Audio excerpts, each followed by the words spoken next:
Assalamualaikum warahmatullahi wabarakatuh. Alhamdulillahirabbil alamin wa bihi nasta'in wa ala umuri dunya waddin.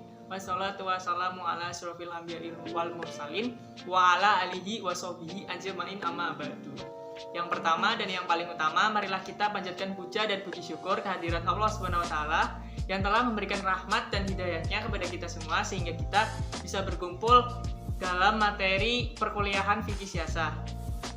Sholawat serta salam kita aturkan kepada junjungan kita, Nabi Agung, Nabi Besar, Nabi Muhammad SAW yang telah membawa kita dari zaman jahiliyah ke zaman yang benderang sekarang ini.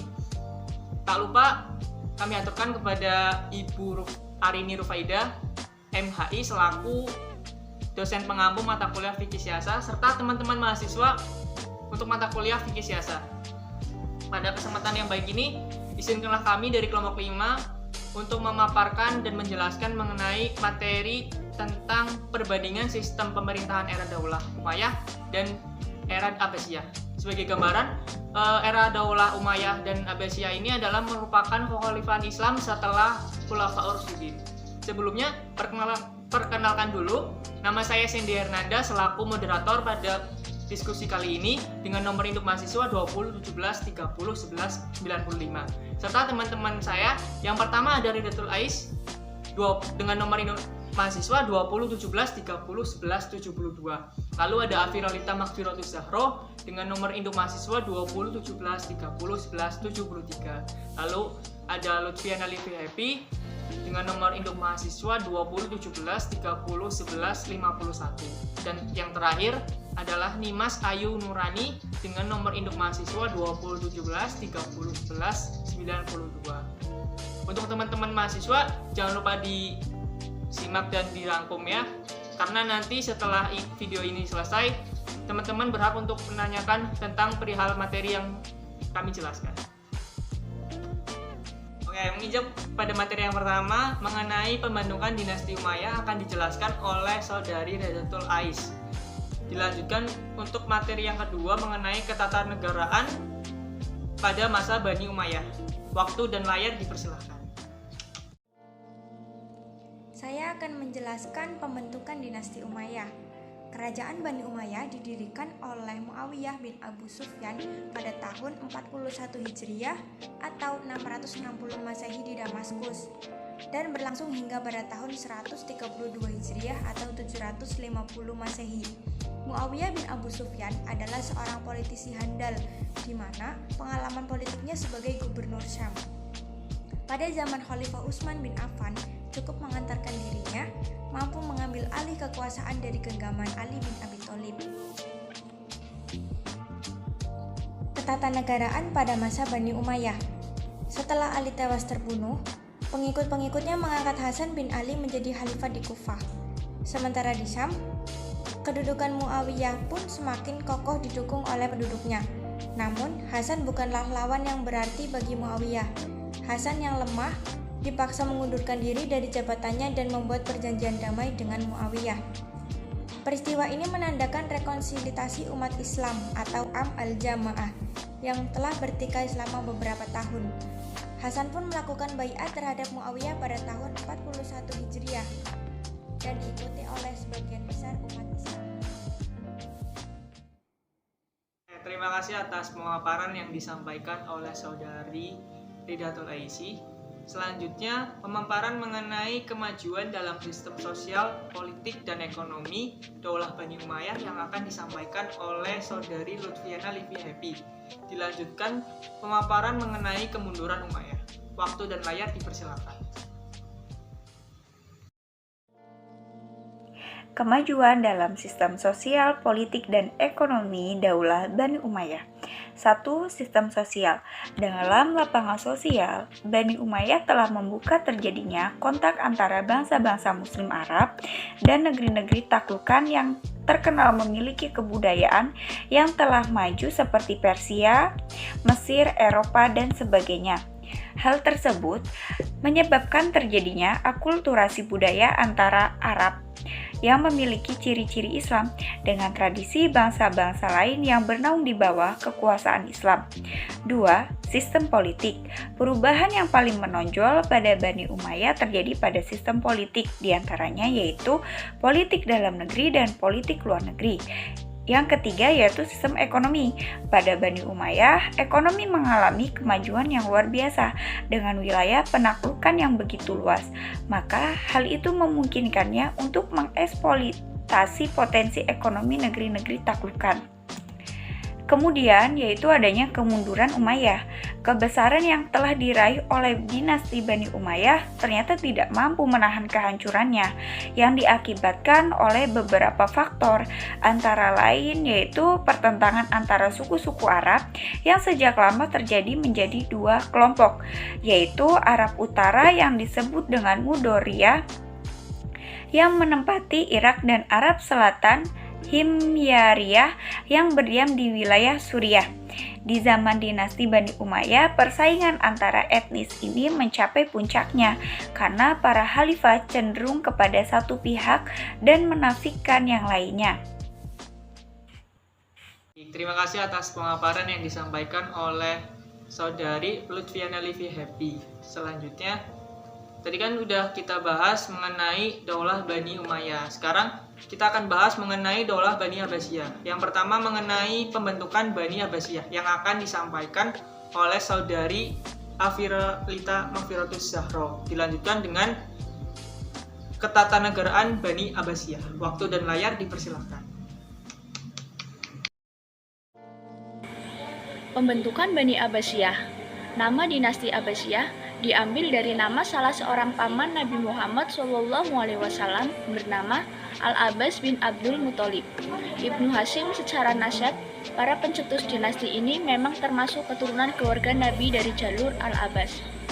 Istilah Abbasiyun belum dikenal pada masa-masa sebelum tahun 1302 Hijriah.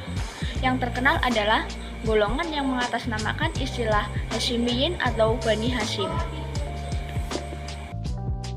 Selanjutnya, ketatanegaraan Bani Abbasiyah. Yang pertama, bentuk negara. Bentuk negara pada masa dinasti Abbasiyah adalah monarki absolut, di mana pemimpin dipilih secara turun-temurun berdasarkan keturunan dan mempunyai kekuasaan yang tidak terbatas.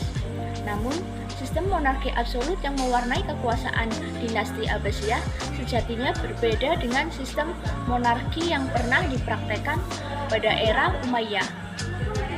Pada masa Abbasiyah, pengangkatan seorang khalifah tidak harus diawali dengan baiat dan pengakuan dari rakyat sebagai legitimasi kekuasaan. Sedangkan pada masa Umayyah, baiat adalah sebuah keharusan. Yang kedua, sistem pemerintahan. Sistem pemerintahan Bani Abbasiyah bersifat sentralisasi. Sistem pemerintahan yang dikembangkan oleh dinasti Abbasiyah merupakan pengembangan dari bentuk yang sudah dilaksanakan sebelumnya. Dinasti Abbasiyah mengembangkan sistem pemerintahan dengan mengacu pada 4 aspek. Yang ketiga, administrasi. Untuk urusan daerah atau provinsi, Khalifah dinasti Abbasiyah mengangkat kepala daerah atau amir sebagai pembantu mereka. Ketika mereka masih kuat, sistem pemerintahan ini bersifat sentralistik. Semua kepala daerah bertanggung jawab kepada khalifah yang diwakili oleh wazir. Yang keempat, biro-biro pemerintahan Abbasiyah untuk menjalankan sistem pemerintahannya. Dinasti Abbasiyah membentuk biro-biro pemerintahan baru, yaitu Amirul Umar atau Panglima Besar yang diserahkan pimpinan negara, Dewan Az-Zamani atau Dewan Pengawas, Dewan Takwi atau Dewan yang menangani surat resmi, dokumen politik, serta instruksi ketetapan khalifah, Dewan Al-Akhaswasi Sulsah atau Dewan Kepolisian, Dewan Al-Barid atau Badan Pos Negara, Dewan Kadikuda atau Dewan Kehakiman. Terima kasih. Baik, terima kasih atas pemaparan yang disampaikan oleh Saudari Afiralita Mahfiratus Zahro. Selanjutnya, untuk materi yang terakhir nih, ada kemajuan di sistem ekonomi, sosial, dan politik Daulah Bani Abbasiyah yang akan disampaikan oleh Nimas Ayu Nuraini. Dilanjutkan pembahasan mengenai kemunduran Daulah Bani Abbasiyah. Waktu dan layar dipersilahkan. Baik, saya akan melanjutkan penjelasan materi yaitu mengenai kemajuan di sistem ekonomi, sosial, dan politik Bani Abbasiyah. Yang pertama yaitu kemajuan di bidang ekonomi. Dinasti Abbasiyah telah melewati fase-fase sejarah dan mengukir nama dalam lembaga sejarah sebagai dinasti yang telah membawa dunia Islam ke arah keemasan. Pada era ini, kemajuan di berbagai bidang berhasil diraih. Islam benar-benar berada pada puncak kemuliaan, kekayaan, kemajuan, kekuasaan, serta peradaban yang sangat tinggi. Kemajuan peradaban Abbasiyah sebagiannya disebabkan oleh stabilitas politik dan kemakmuran ekonomi kerajaan Abbasiyah. Berikutnya yaitu di sistem politik. Sistem pemerintahan Abbasiyah berpegang pada ajaran Islam dengan mengambil hukum kepada Al-Quran dan menganggap dirinya sebagai sultanullah di muka bumi. Berikutnya yaitu di bidang sosial.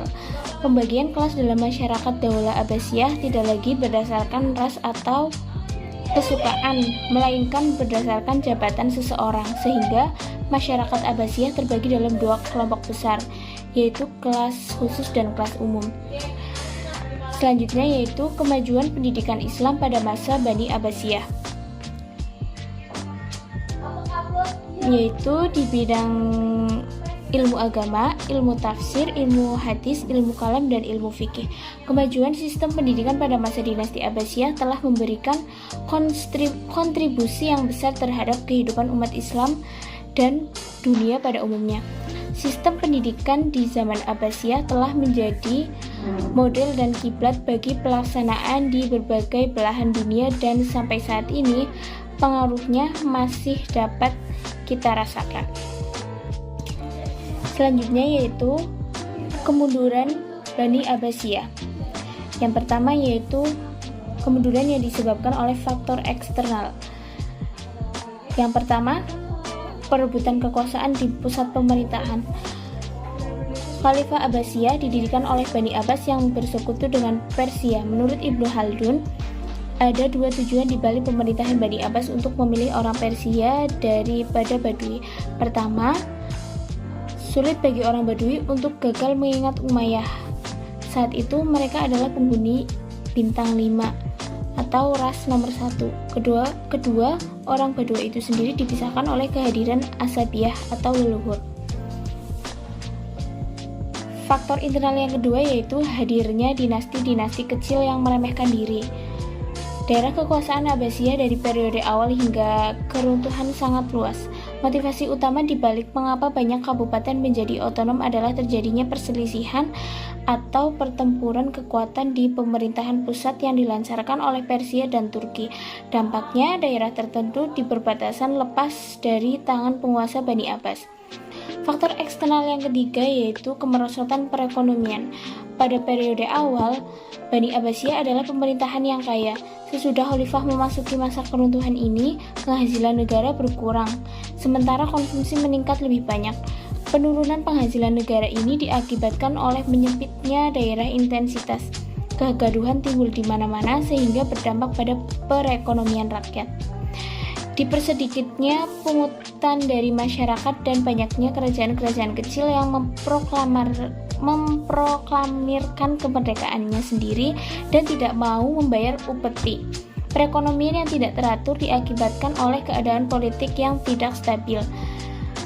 Faktor internal yang terakhir yaitu munculnya aliran sesaat dan fanatisme keagamaan. Ketidaksampaian keinginan Persia untuk menjadi penguasa yang maksimal akhirnya menimbulkan rasa kekesalan yang kemungkinan motivasi sebagian di antaranya mereka untuk menyiarkan pemahaman Mazdakisme, Manuisme, dan Zoroasterisme. Gerakan ini dikenal dengan gerakan Zindik. Dengan adanya gerakan ini, keyakinan para khalifah mulai tergoyahkan. Kemudian, dari faktor eksternal yang pertama yaitu Perang Salib. Pemusnahan angkatan bersenjata Romawi menanam benih penghinaan dan kebencian Kristen terhadap Muslim. Pada tahun 1095, Paus Urbanus II memerintahkan pada semua lapisan umat Kristen Eropa untuk mengadakan perang suci. Perang ini dikenal dengan Perang Salib. Kemudian, faktor eksternal yang terakhir adalah serangan Mongolia ke negeri Muslim dan berakhirnya dinasti Abbasiyah. Orang-orang Mongolia mengambil alih wilayah-wilayah Asia Tengah, Khurasan, dan Persia, serta menguasai Asia Kecil. Ini merupakan awal dari runtuhnya Baghdad dan pemimpin Islam. Pada tahun 1258, Hulagu Khan merobohkan tembok ibu kota. Para fuqaha dan penguasa keluar. Berselang 10 hari, mereka pun dibunuh. Kota Baghdad dihancurkan dan dihanguskan. Pembunuhan dan pembantaian dilakukan kurang lebih selama 40 hari. Khalifah Al-Mutasim terbunuh dan hal ini menjadi akhir dari dinasti Abbasiyah. Mungkin itu saja yang dapat saya sampaikan. Terima kasih. Saya sudah pembahasan pada kali ini mengenai perbandingan pemerintahan sistem Daulah Bani Umayyah dan Daulah Bani Abbasiyah. Mungkin barangkali ada tutur kata yang kurang tertata atau perilaku atau tindakan yang kurang berkenan di hati teman-teman sekalian, mohon dimaafkan. Wabillahi taufiq wal hidayah. Wassalamualaikum warahmatullahi wabarakatuh.